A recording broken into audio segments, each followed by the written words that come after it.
Hi, it's Sandy Parker, and welcome to Crafting for Almost Everyone. Today we're going to be making an impossible card. I know you've seen a lot of these out there now, but I'm also going to make it a little more impossible because we're going to be doing our stamping on acetate, so it should be really fun. I hope you'll stay tuned. So, the first thing we're going to do is we're going to stamp this car on acetate. Now, you're probably saying to yourself, well, I don't want to buy acetate. I don't buy acetate. I get it in my stamp kits or with dies. Sometimes you get it, but this is just a piece I got in a stamp set. So that's where I get my vellum from. You can get yours. If you want to pay for yours, go ahead, but I'm not going to. You're going to clean it, and what I did is I took my homemade stamp cleanser, which is just baby shampoo, 1 part baby shampoo to 10 part water. So what that means is, let's say you use 10 teaspoons of water, you'd only use 1 teaspoon of baby shampoo. And then I put a little bit of glycerin in mine to condition my stamps, and then shake it. And mine is one of these little pumpy bottles. I got this through AliExpress, but I know the Dollar Tree sells them, and you can get them a lot of places. Well, some Dollar Tree sell them. So what you're going to do is you're going to clean your acetate. Acetate will have fingerprints and marks from the stamp set. It can have all kinds of things on it. So what I like to do is, at first I'm rubbing really hard with my cleanser to get any marks off of it, and then after I do that, then I just go over the whole thing like this so that my fingers don't touch it, because you don't want your hands to touch it once you've cleaned it. And then after you've done that and it's dry, I'm not just going to stamp, I'm also going to heat emboss this. So I'm going to use my pouch like you would use on any embossed surface. This will help you with making sure you don't get a lot of strays, but I'm probably going to get strays anyway because I'm using black embossing powder. I don't love black embossing powder, but for this technique I think it's important that my stamped image is really bright, and that's the best way to do it. I'm going to use VersaFine Onyx Black. I find that to be the blackest ink, and it's a pigment ink, so it's nice for embossing because it stays wet longer. And I decanted mine into, this was Distress ink. It's called a custom blend, which means the whole ink pad is empty. It's just an ink pad. There's no ink in it. So I don't like the VersaFine Onyx Black container. The lid slapped on me and it made me crazy. And one of my viewers said, you know what you should do, Sandy? You should get one of these and put your re-inker in there. So that's what I did, and I'm much happier. My whining has almost stopped. I'm going to whine about other things, but not that for right now. Now the part that the side that I put the the cornstarch, baby powder, whatever you use, is on the top. I'm going to flip it over and holding it in place with one finger like that so it doesn't move, because you know this is acetate, it'll move. I'm going to try and get my car stamped onto this. That's my goal, is a nice clean image. The thing that's kind of nice about acetate is if it doesn't come out nice, what I can do is I can go back over it, I can wipe it back off and go over it. I don't know if you can see this, but there's kind of smudges on this. Now if I just let it dry, it wouldn't be really attractive. If I use clear embossing powder, same thing. It would kind of look yucky. So by using the black embossing powder, it's going to cover everything that I don't like about what I've got going on right now. And I'm using some really old Ranger Superfine detail, and I mean really old. I mean, that's their packaging. Think about how old that is. And the reason I don't like black embossing powder is because I get a lot of, it's a lot of extra work. You get a lot of strays, and sometimes you don't see the strays that are on there. See all that powder that's left behind? Sometimes you don't see those strays, and then you have to go back over it, or you heat set it, and then you have to start all over again. It's just, those are the things I don't like to do. Now, heat setting acetate is not easy. You will melt it a lot and often, and you'll be unhappy because, let me tell you, I already did. My cousin Shelly, that just came down and crafted with me, said her favorite thing that I say is, it's only paper. Okay, in this case it's only plastic, but I melted it. because I could. So I want to show you how to avoid that, because don't do as I say. No, don't do as I do as I say, right? The first thing I'm going to do is I'm going to wipe this on the edges, because acetate is also a lot more, what's the word? It adheres to things a lot more than paper. So unlike paper, where once you rub that little pouch over it, you're pretty much good to go, that's not the same when you're working with acetate. Now I'm going to use a brush that I got from Walmart in a big set of like 30 for $1 a long time ago, but it'll work for this. The other thing you can do is shake it and blow on it before you do anything, because that'll help you to get some of those spares off too. Okay, now I'm going to do something that is probably not something you're going to want to do, but I'm taking the point of my paintbrush and doing the wheel, because I see I have some spots that I'd never get with a brush. The secret to heat setting, let me put another piece of paper under this so you can see it as I do it. When you do this, the key to really making sure, I got some of my specks like that I can see still. The key to heat setting this is having the heat gun really, really hot, but having it not pointed at your image more than you have it pointed at your image. And so we're going to, if you've ever done vellum, or you watch me do vellum with embossing, I make sure that the heat tool is pointed away from this more than it's pointed at it, because it'll change the embossing fast, and it'll melt it even faster. You won't even know what hit you when it starts to melt it. So that's what we're going to shoot for, is no melting, just quick heating. So here's how you do it. You're going to hold it up like that, put it on there, take it back, go to a different part.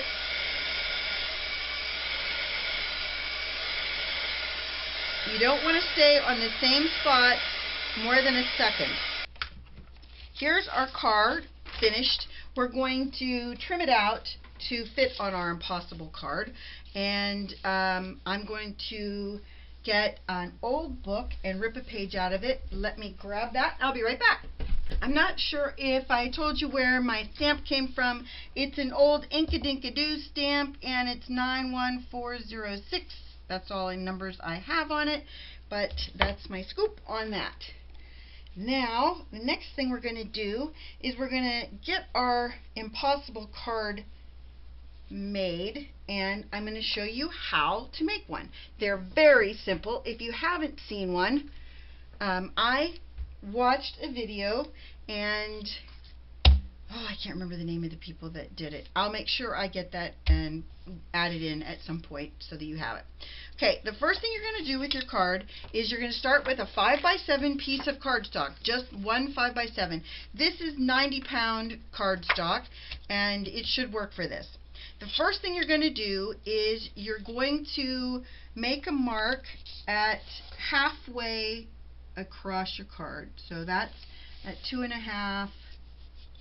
And I'm using a T-ruler so that I can put my marks in the same spot. And there's one right there. And then I'm going to put another one right here, just so I can make sure that my line is straight. And I'm going to draw a line. So that's my halfway mark. Then we're on the top section. We're going to go halfway from this side to this side. So because this is 7 inches, that's 3.5. I'm sorry, I'm going to put a little mark there. This is when these T-rulers really come in handy. So I'm going to put another one further down so I'm sure that it's right. 3.5. Okay. Now you're not going to need these marks. If you don't need to have those marks, is what I'm saying. You're just going to do some cutting, and it's going to come in handy that you do have them. Then I'm going to make 2 marks on this. Okay, we're going to go 1 inch in from this side. Yeah, that looks straighter.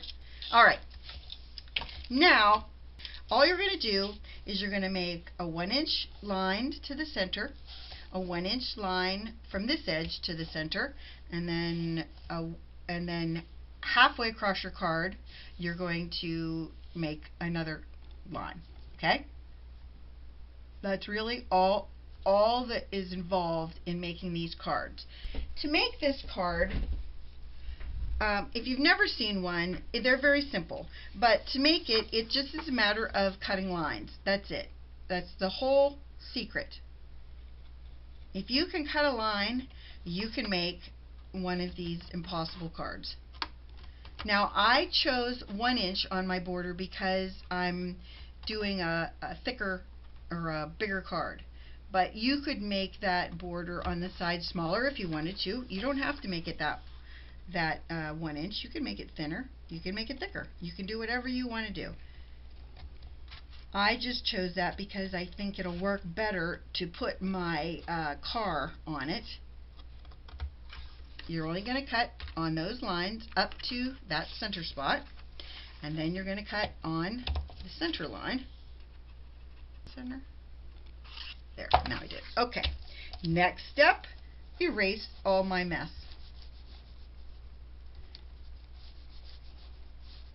Now, nobody else I saw did this, but I'm going to do this. I'm going to score on my halfway mark, which is 2.5, because I think it'll make all of my folding much easier. And if you didn't cut all the way to the center line, it's going to help you with that too. That's my thinking on it. You can decide for yourself, but I don't like to have to really work at things and try and make it, figure things out. And this helps me because I can then make the turns that you need to make with it. Okay.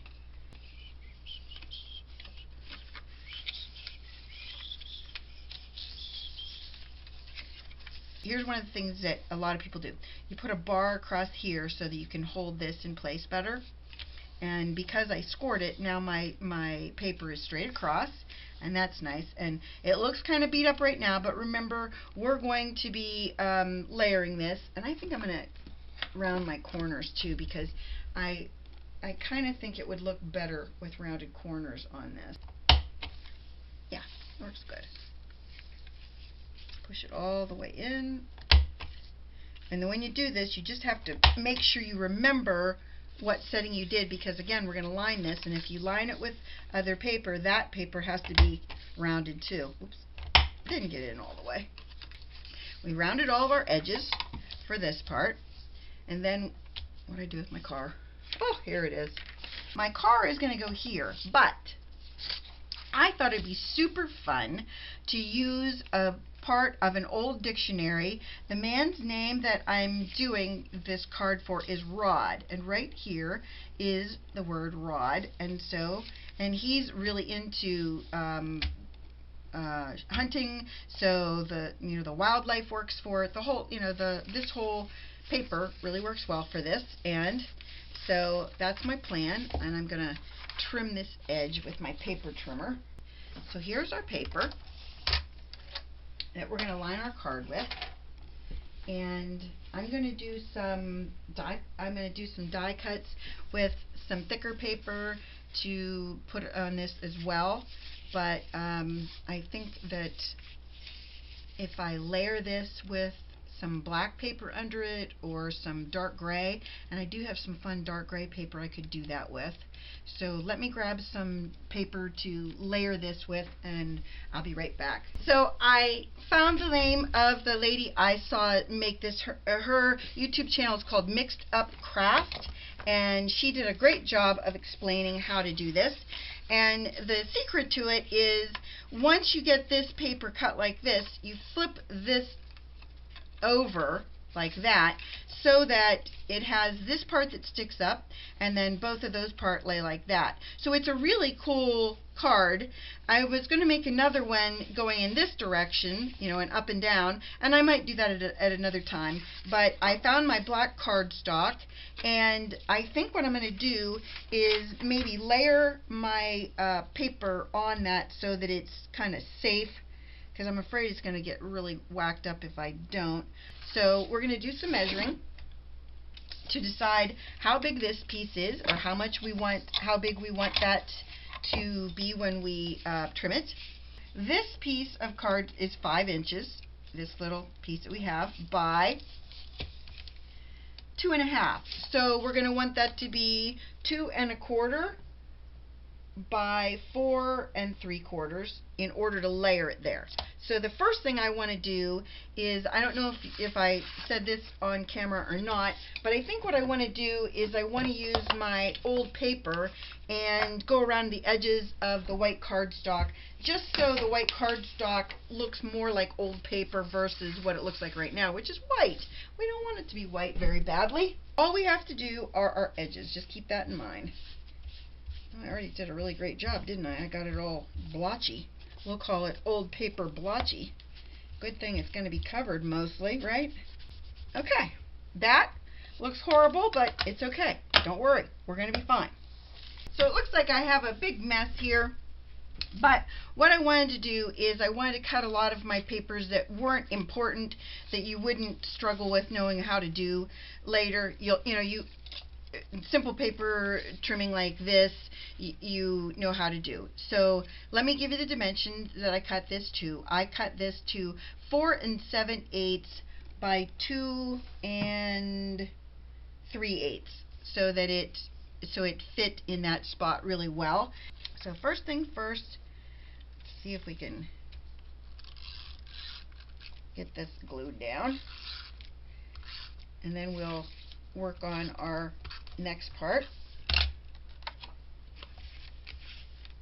I wanted this piece to be a little bit bigger because I cut my dictionary piece so that it would go right there, and then I made it a 1/2 inch smaller. I'm gonna have to use wet glue on that. Just a little bit of wet glue, not a lot. Trust me, this is not a big wet glue moment. Okay, I'm gonna flip it over gently and see if we can get it straight. That's always the tricky part for me, is getting anything straight. Okay, there's that piece. Now it's time for the car. And the car, I can't decide. I think I better just glue it down. And I'm going to use glue dots on it. I cut my car out and I put glue dots behind it. I thought it would be easier to apply if I did that, and then that way it'll kind of look three-dimensional, because the glue dots will add a little bit of height behind it, but yet it'll stay nice and adhered. So it looks pretty cool right now. I'm going to make these bars go across this section, and I'm going to put my happy birthday on both of them, because I'll put one on this side, one right here, and it gives the card a little bit more stability. Then I also cut a piece of black paper, to fit over that back. I wanted it to look more finished, and I didn't really like the way it looked, and I thought what I would do is I would put a piece of cardstock on that, so that I could write my sentiment there. I could write my sentiment other places, but that's my thinking. So what we're going to do now is we're going to trim our paper to go on this flap. To go on this flap, because I have this piece that's already cut. I did that so that you didn't have to watch me do it twice, but I wanted to go through it so you know how to do it. Keep in mind that the paper needs to be the width of this side. Basically what I did was I assumed that the whole paper was there. So I assumed that it was all going to be, gotta get my ruler right, that it was all going to be 3.5 inches across by the length of this, which is 5 inches. So I just made a piece of paper that was 3.5 inches wide. Actually, I took 1/4 of an inch off so that I had an edge, and I just took it off the bottom and the side. So in the end, my paper, I think, is 3.25 by 4 3/4. Right. So then what you're going to do is you're going to make it so you have this little leg, and that leg needs to be 2.25 inches by 3/4 of an inch. So we need to make sure, I gotta get that out of there. We make sure that our paper goes in the same direction. So you're going to put your paper in to 2.25. Okay? Then you're going to move your blade Remember, this is 3 1/4. We are going to have this last 1/4 of an inch is all we want to have cut out. And I'm going to pull the blade toward me. Then we're going to make this piece. This should be 3/4 of an inch. I'm going to turn it so I can make sure it is. At 3/4 of an inch, we're going to put the blade so that it's on that line, that cut line. We're going to put our blade down, and you're going to go up to the top. And that cuts out that piece that we need. So I'll show you how that's going to look. There's my black layers, and here's my black layer for this side, like that. Then I have this piece that's going to go on the back, so I'm going to glue that very well. Let me glue this one down so we have it in place. I think I'm worse with a tape runner. I ruin so many tape runners by getting them all glued up in or gummed up inside because I don't seem to play with them right. Okay, we'll put this where it needs to go so it looks decent. And then I'll show you how we're going to do our paper, our newspaper, or our book, newspaper book.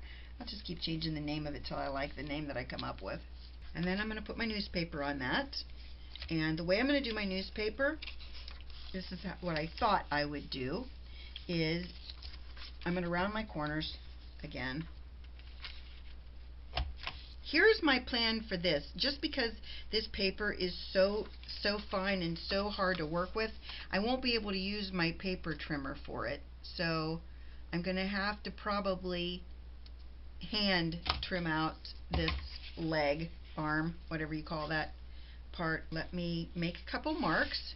I think it'll be easier if we just make marks on this because it is so fine. Normally all you would do is put it in your paper trimmer and just trim it exactly the same way. Let's see if I can cut this so it doesn't look crazy. Oh, look how nice that looks. Perfect! Let's wet her up and stick it down so it doesn't look too crazy. That's not bad, is it? What do you think? I'm going to measure the other page in exactly the same order. Because this piece is underneath that, you're not going to really see it. You will see the rod.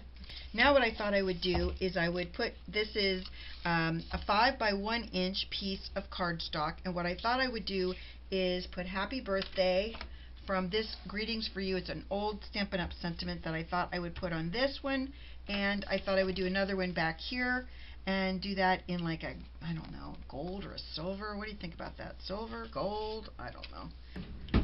Okay, so to do this stamping, I'm going to get all this out of the way, and we're going to do heat embossing this, so I'm going to run my little pouch over that and over my other little piece. Then we're going to use Versamark ink on this. Now this is going to fit into a regular envelope because it will fold up, or it should. Let's see if I can get this straight. I'm lining up the bottom of my stamp with the bottom edge of the 1 inch piece. I'm just making sure I really got a good impression. That looks good. You see that? Let's do it again. This should stay wet long enough for me to do it twice before putting my embossing powder over it.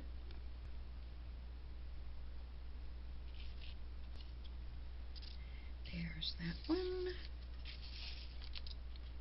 Pick it up with this, smear it around. That was Ranger Princess Gold embossing powder, in case you wondered.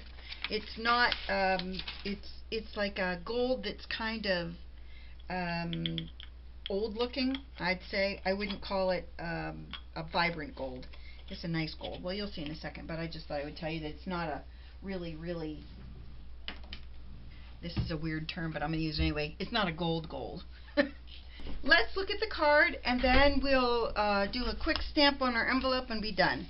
So here's our card finished, It's one. The reason they call it an impossible card is nobody can figure out how this could just be one piece of paper because of this cut. And it's the way you flip that paper back. You know, you flip this piece on itself, and that's how it becomes impossible.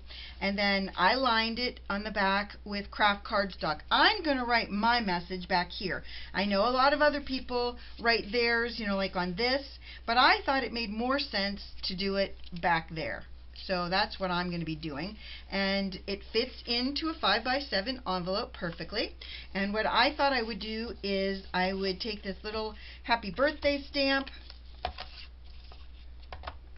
and I'm going to stamp that in the center like that, and then in the bottom corner I'm going to put a little happy birthday. And then I have this cute little dog. These are from Rubber Stamp Tapestry.